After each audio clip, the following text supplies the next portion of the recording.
Hello. Hello मेरे प्यारे प्यारे दोस्तों, आपका मेरे चैनल में स्वागत है।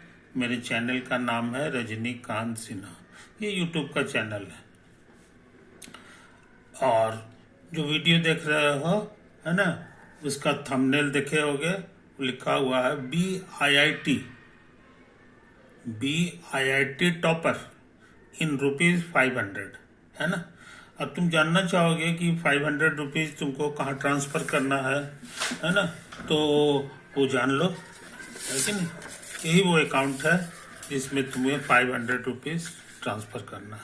ये वन टाइम पेमेंट है। ये मेरा नाम हो गया, ये बैंक कैनरा बैंक का एक कोड नंबर है ना, ये अकाउंट नंबर है। इसी में ₹500 ट्रांसफ़र कर दो मेरे दोस्त, जल्द से जल्द। यही तो बात है। और ये गुरु दक्षिणा है, ऐसा मत समझ लेना कि तुम्हारा ये फी है ₹500। हमको पूरा आईआईटी का सिलेबस कराना है, पूरा आईआईटी का सिलेबस कराना, तो उसका फी ₹500 नहीं लिया जा रहा, फी लिया ही नहीं जा रहा है। बल्कि सच पूछो तो ये गुरु दक्षिणा है, बस इतना ही एक बार जमा कर देना है, वन टाइम पेमेंट ओनली। तो इस बात को ध्यान में रखो दोस्त। अब हम लोग जो है काम की दुनिया में आ जाएं। काम की दुनिया में आगे बढ़ने से पहले एक क्वेश्चन हम लिखना चाह रहे हैं। एक क्वेश्चन हम लिखना चाह रहे हैं। ये है, if y is integral 0 to x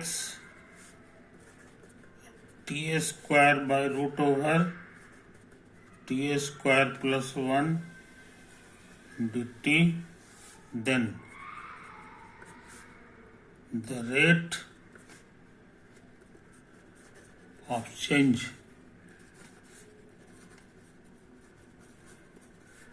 in y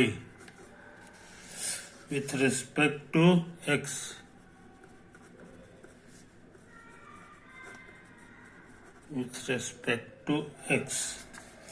when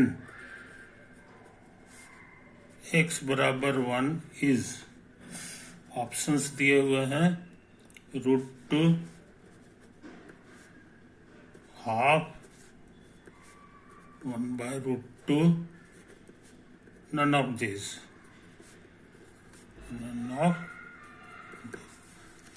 समझे कि नहीं। ये क्वेश्चन है, इसका आंसर हमको करना है। तो सबसे पहले कहोगे कि इसका मतलब आप नहीं बताए। इसका मतलब तो हम बताए हैं, लेकिन इसमें ये ऐसे लग जाए तो क्या होता है। ये तो ऐसा करते हैं, पहले हम यही बता लेते हैं। नोट, मान लो कि तुम्हारा जो है कोई फंक्शन है x², नहीं, कोई फंक्शन है f(x) और उसका एंटी डेरिवेटिव है कैपिटल F(x). और मान लो a और b कोई रियल नंबर है जो a से बड़ा b। देन अब इस x की जगह पहले b लिखो, आगे वाला, अब फिर पीछे वाला लिखो और घटा दो, समझे। ये भी एक नंबर दे देगा, इसी नंबर का नाम है इज डिनोटेड बाय, बिल्कुल यही चीज उतार दो और यहाँ पर नीचे में लटका दो ये वाला ए और ऊपर में लटका दो बी, ये वाला, समझे कि नहीं। यही तो है, ये डेफिनेशन हो गया। देन वी राइट, देन इतना इज डिनोटेड बाय इतना, समझे। इसको पढ़ते हैं हम लोग, integral of f(x) from a to b, यही बोला जाता है, समझे कि नहीं।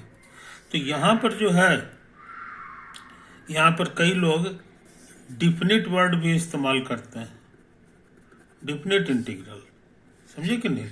ये तो डिफिनिट इंटीग्रल का मतलब हो गया कि आप इसमें इंटीग्रेट करने के बाद सी जोड़ना नहीं है, सी जोड़ना नहीं है कि नहीं। इस बात को समझ लो मेरे दोस्त।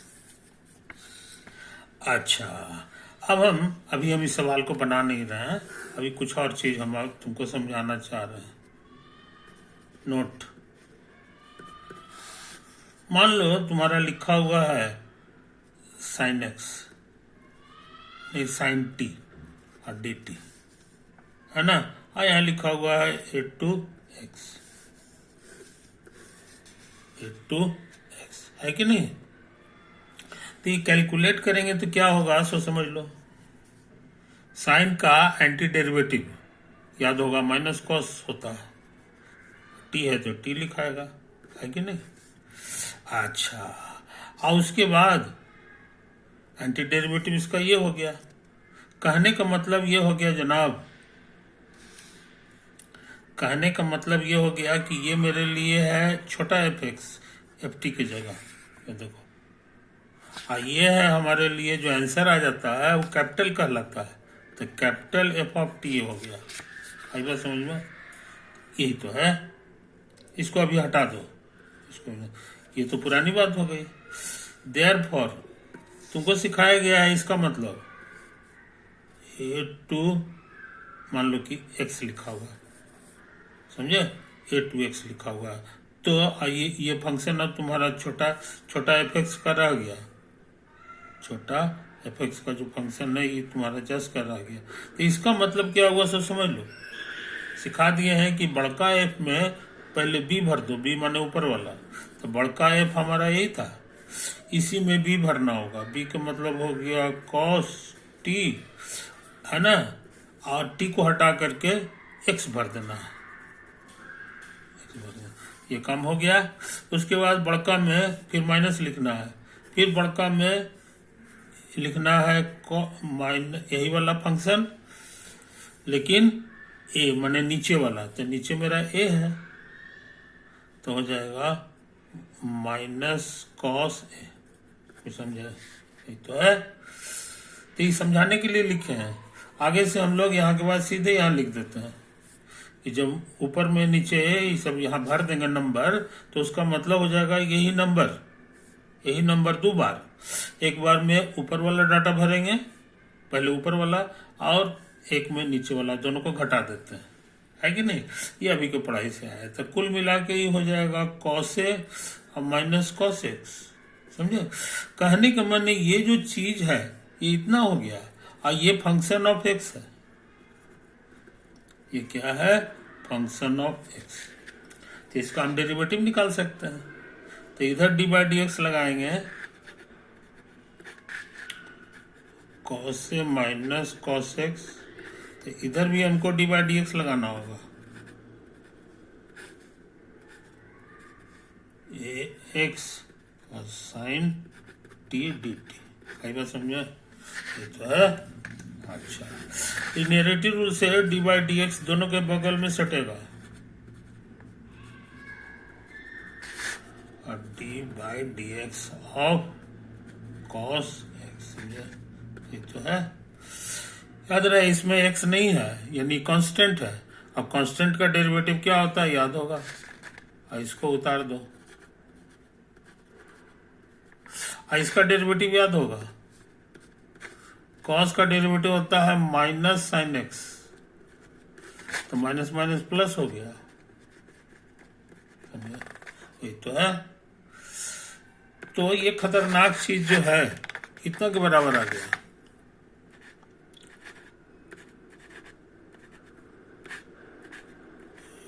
टू एक्स साइन टी और डी टी, समझे। अच्छे लड़के इसको बोलते नहीं है, समझे कि नहीं, यही चीज है। अब तुम कहोगे कि क्या हम यहाँ के बाद डायरेक्ट यहाँ लिख सकते हैं तो उसका जवाब है हाँ लिख सकते हो, बिल्कुल यही फंक्शन है, जरा सा भी छेड़छाड़ नहीं हुआ है। तो देखो यही साइन था, यहाँ साइन है, खाली ये है कि ऊपर वाला मुंडी जो है यहाँ आ जाता है, ऊपर वाला जो डाटा है ये टी को हट करके आ जाता है ना। तो ये बहुत इंपॉर्टेंट चीज हो गया, बहुत इंपॉर्टेंट चीज हो गया। एक्चुअली एक आदमी हुए जो बहुत नामी आदमी हुए, उनका नाम था रिमान, समझे। तो रीमान ने साबित किया कि ऐसा सिर्फ साइन के साथ नहीं है, कोई भी फंक्शन रखिएगा, कॉस लीजिएगा, टैन लीजिएगा, सब में ये नियम लागू है। कहने का मतलब ये जो एंटी डेरिवेटिव है, नीचे कुछ भी ए रख दो, ऊपर एक्स रख दो, और यहाँ कोई भी फंक्शन रखो, छोटा F x, sorry F x नहीं टी, है ना, आई डी टी अगर लिख दोगे, इसको फिर से लास्ट में डी बाई डी एक्स कर दोगे, तो फंक्शन बदलता नहीं है, वही फंक्शन रह जाता है। खाली ये है कि टी के बजाय एक्स लिखाएगा, एक्स माने ये वाला जो माथा पे रहता है वही यहाँ आ जाता है, समझे कि नहीं। तो अच्छे लड़के इसको याद कर जाते हैं, ये रिजल्ट को याद कर जाते हैं। ये रीमान का खोजा हुआ है, और इसका बढ़िया नाम भी है, पूरी दुनिया में इसका नाम है fundamental theorem of integral calculus. Fundamental theorem of integral calculus, इसी नाम से मशहूर है, समझे कि नहीं। तो यह मजेदार बात यह है कि यहाँ जो ए है, इधर ए गायब हो जाता है, ए कुछ भी रखोगे यही आंसर आएगा, यानी नीचे वाला जो लिमिट है उसका कोई वैल्यू नहीं है, असली ऊपर वाले पे ध्यान हम लोग देते हैं, है कि नहीं। यही यहाँ आ जाता है, टी हट जाता है और टी हट के एक्स हो जाता है, समझे कि नहीं। तो ये चीज समझ लो। अगर हम इस चीज को समझ लें तो इस क्वेश्चन में ये जो लिखा हुआ है, ये वाला 0 to x t square by root over t square plus 1 dt, इसको हम चाहे तो ऐसे लिख सकते हैं 0 to x और f ऑफ t और dt, where f of t का माने मेरे लिए है ये वाला चीज,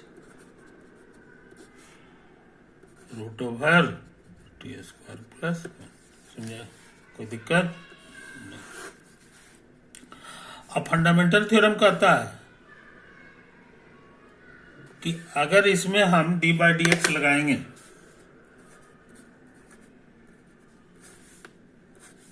तो इसमें भी डी बाई डी एक्स लगाना होगा,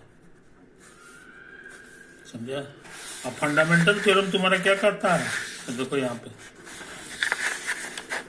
ये तो लिखा हुआ है D by d x of, देखो यहाँ एंटी डेरिवेटिव फ्रॉम कहीं से भी एक्स तक, आई डी टी है, एफ टी की जगह तुम्हारा ये है, ये कितना हो जाता है, ये कहता है एफ ऑफ एक्स, यानी यही फंक्शन में ये डाटा भर देना है, तो ये एफ ऑफ एक्स हो जाएगा बस।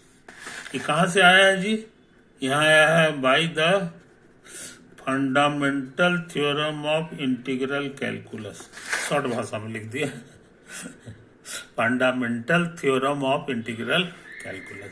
मेरा काम आसान हो गया, एफ एक्स तुम्हारा एफ टी यही था, तुमको एफ एक्स लिखना है तो टी को हटा के एक्स भर दो,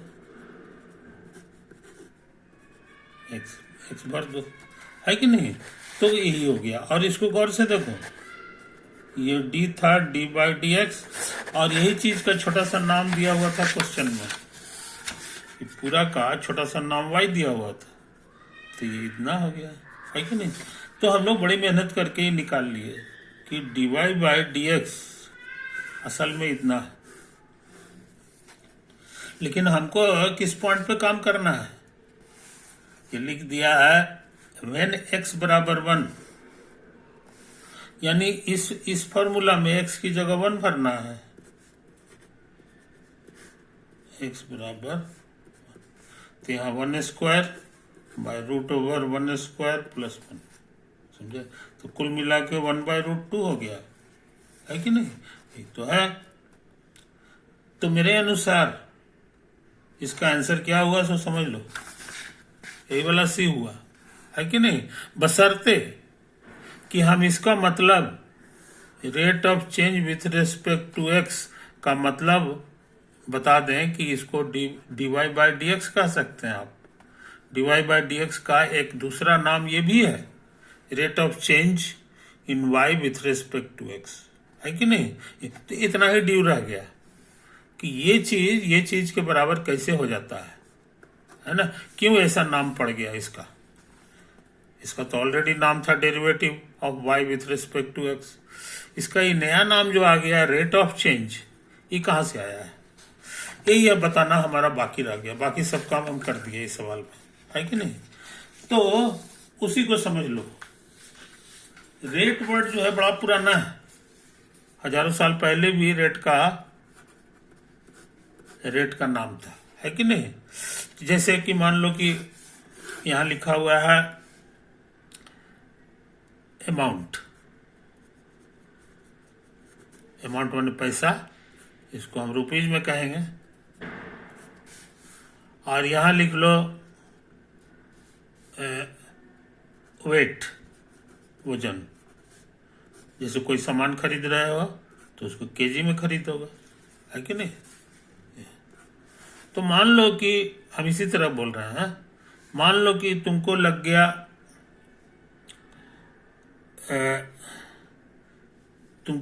जा करके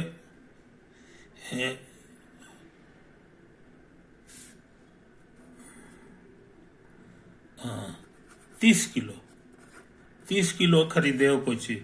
मान लो आलू खरीद रहे हो, 30 किलो आलू लगा, है कि नहीं। और उसमें पैसा कितना लग गया जनाब, पैसा लग गया तुमको थोड़ी देर के लिए थोड़ी देर के लिए लग गया, मान लो कि 150 रुपया, 150 रुपया लग गया, है कि नहीं। तो यही डाटा है तुम्हारा। अब पुराने जमाने में इसको ऐसे करके लिखता था, कहता था इधर लिख दो अमाउंट, इधर लिख दो वेट। तो वेट हो गया 30 किलो, है कि नहीं, 30 किलो है। और यहां जो है 150 रुपया लगा, 150 रुपया लगा। तो 1 किलो का कितना होगा ये हम लोग जानते थे, इसको कहता था भाग दे दो,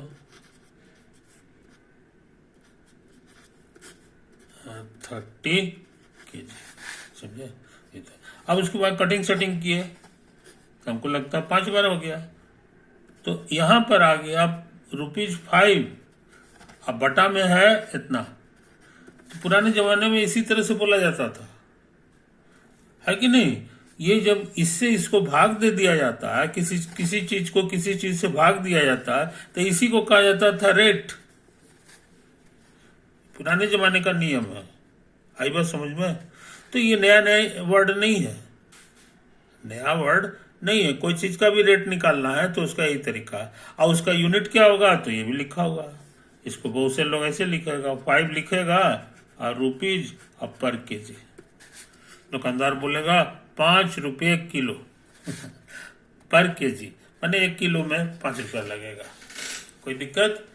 तो तुम रेट का मतलब समझ रहे हो। जब भी दो चीज का भाग लगे तो समझ लो कैसे। अब आ जाओ यहाँ पे।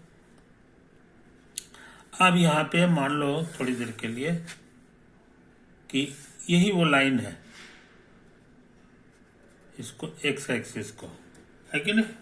अब कल्पना करो कि इस पे एक पार्टिकल चल रहा है, रेलगाड़ी नहीं, पार्टिकल ले लो, ये पार्टिकल चल रहा है। अच्छा एक्स एक्सिस है तो कहीं पे ओरिजिन भी होगा। तो मान लो ये तुम्हारा नापजोक के लिए ये ओरिजिन है। अब पार्टिकल जो है कभी यहाँ है कभी यहाँ है, इसी पर चलेगा, है कि नहीं। तो चलते चलते यहाँ पहुंच गया। ये है position of particle at time. और उस समय घड़ी में समय हुआ है t। आई बात समझ में, ये तो हुआ। और ये यहां से यहां तक जो चला है, हमेशा दूरी यहीं से मेजर करेंगे, याद रखो। तो ये दूरी जो हो गया, इसी को x कह दो, है कि नहीं। तो यहां गौर से देखो, पार्टिकल चलेगा तो ये भी बदलेगा और समय भी बदलेगा, समझे कि नहीं। तो कहने के माने x जो है वो t का फंक्शन है। इस फोटो में x is a function of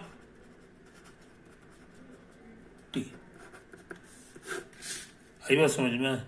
कोई दिक्कत नहीं। तो इस चीज को समझ लो, इस चीज को समझ लो। तो फंक्शन को जनरली एफ से डिनोट किया जाता है, तो इसको ऐसा करके सपोज कर लो,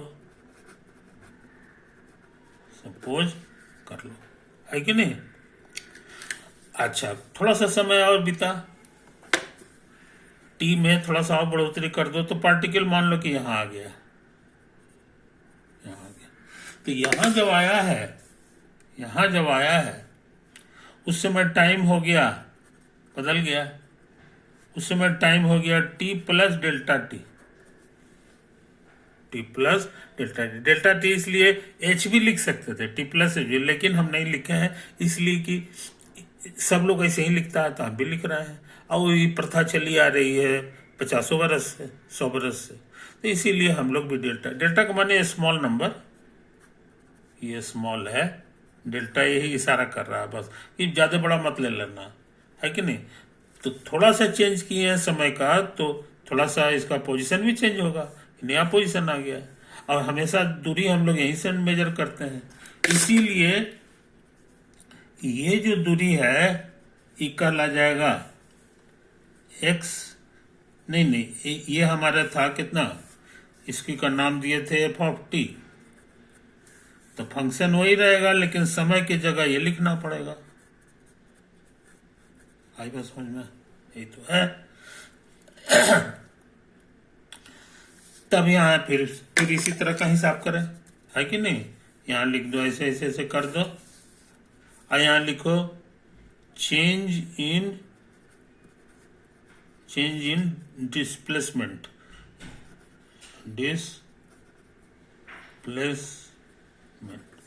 समझे? और यहाँ लिख दो ड्यूरेशन, कितना समय लगा, तो यहां से यहां तक का ड्यूरेशन पूछेंगे तो यही लिखना होगा, सिर्फ डेल्टा टी, क्योंकि इसमें से ही टाइम घटाएंगे तो डेल्टा टी समय होगा, समझे कि नहीं? तो घड़ी का समय है, तो घड़ी का समय दोनों शुरू का और अंत का जो है घटा देंगे, तब कहीं जाएंगे, तो ड्यूरेशन डेल्टा टी लगा। और चेंज इन डिस्प्लेसमेंट पूछेंगे तो वो ये कहलाएगा चेंज इन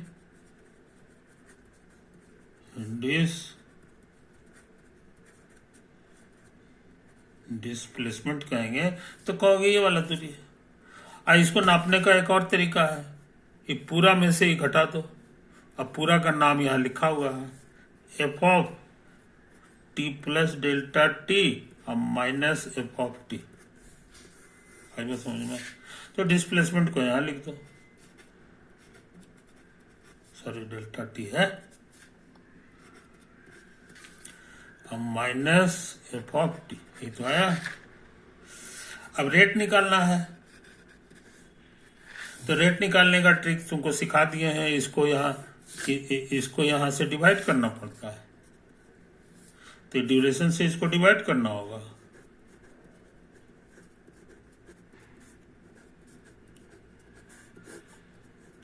समझे? ये चीज तो पुराने जमाने से ये चला आ रहा है, न्यूटन से पहले तक ऐसे ही लिखा जाता था, रेट का मतलब पूछता था कि गाड़ी का पार्टिकल के चलने का रेट क्या है, तो ये लिख देता था। ये न्यूटन ने कहा कि नहीं भैया, ये नाम ये जो है शुद्ध वैल्यू नहीं दे रहा है, इसलिए कि यहाँ हम कहते हैं कि ये स्मॉल नंबर है, तो स्मॉल नंबर कोई फिक्स थोड़ी होता है, हर आदमी के लिए स्मॉल अलग अलग है, किसी के लिए 0.1 सेकंड जो है बहुत स्मॉल है, और किसी के लिए कहेगा नहीं ये नहीं है, हमारे लिए स्मॉल का मान 0.001 वो हमारे लिए स्मॉल है। तो यहाँ डेल्टा टी का वैल्यू तरह तरह का रखोगे तो ये चेंज न करेगा, इसलिए ये फिक्स नंबर नहीं है, ये गड़बड़ है। इसीलिए कहा गया न्यूटन का इनकी नहीं, ऐसे मत लिखो, ऐसे लिखो कि शुद्ध वैल्यू से ये फर्क है, शुद्ध वैल्यू से रेट फर्क है। और शुद्ध अगर रेट लिखना चाह रहे हो तो न्यूटन साहब ने कहा कि हमरा वाला ट्रिक लगाओ, हमरा कैलकुलस लगा दो, इसमें कही कि ये तो रहने दो, ये जो है ये पूरा उतार दो, यहाँ लिमिट लगा दो, जिसमें ये जो नीचे वाला जो नंबर है वो भागेगा 0 की ओर, तब तुमको सिंगल नंबर मिलेगा। और उसी को कहा रेट, समझे कि नहीं? तो ये कहला जाएगा, पूरा फैला के उन्होंने कहा कि rate of increase in x के बढ़ने का जो रेट है, अब with respect to time t. उन्होंने कहा कि हम बढ़िया से इसको ऐसे लिखेंगे, खाली रेट में नहीं बोलेंगे, आधा बात जो है सामने और आधा बात पेट में, ऐसा नहीं होना चाहिए, शुद्ध होना चाहिए। तो उन्होंने इसको ऐसे किया, बात समझे?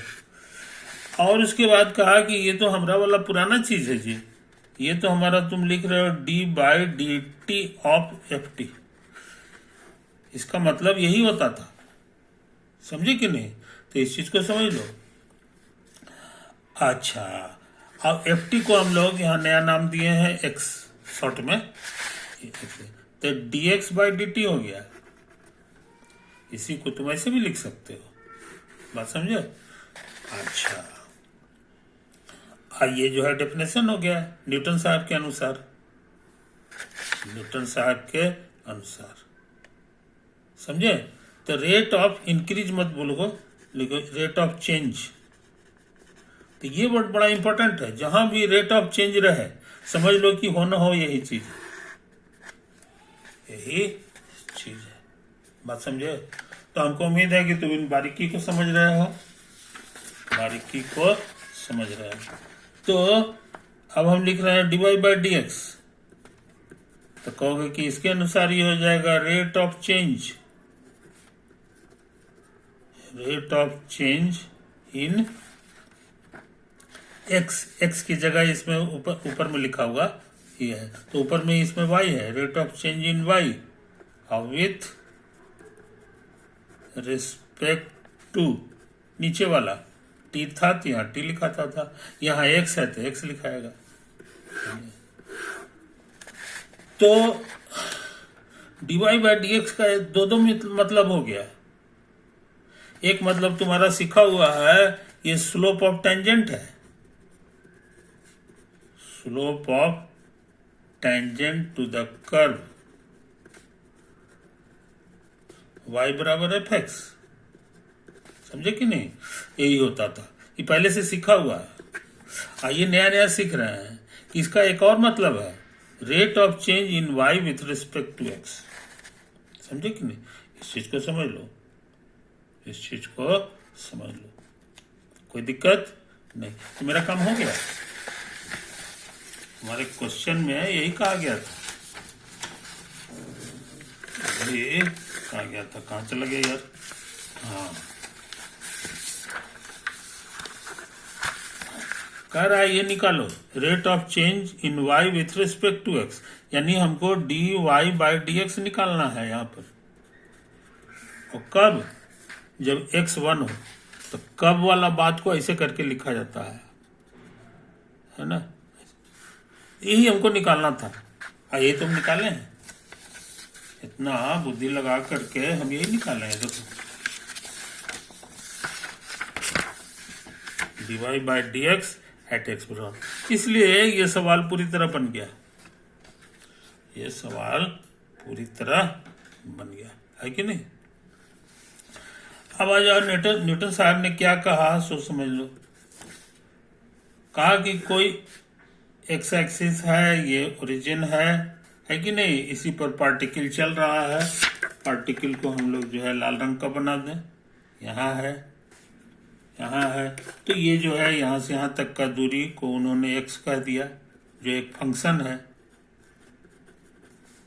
और ये पार्टिकल का पोजीशन है एट टाइम t। तो अब हम कहेंगे rate of change in x, rate of change in x at time t, with respect to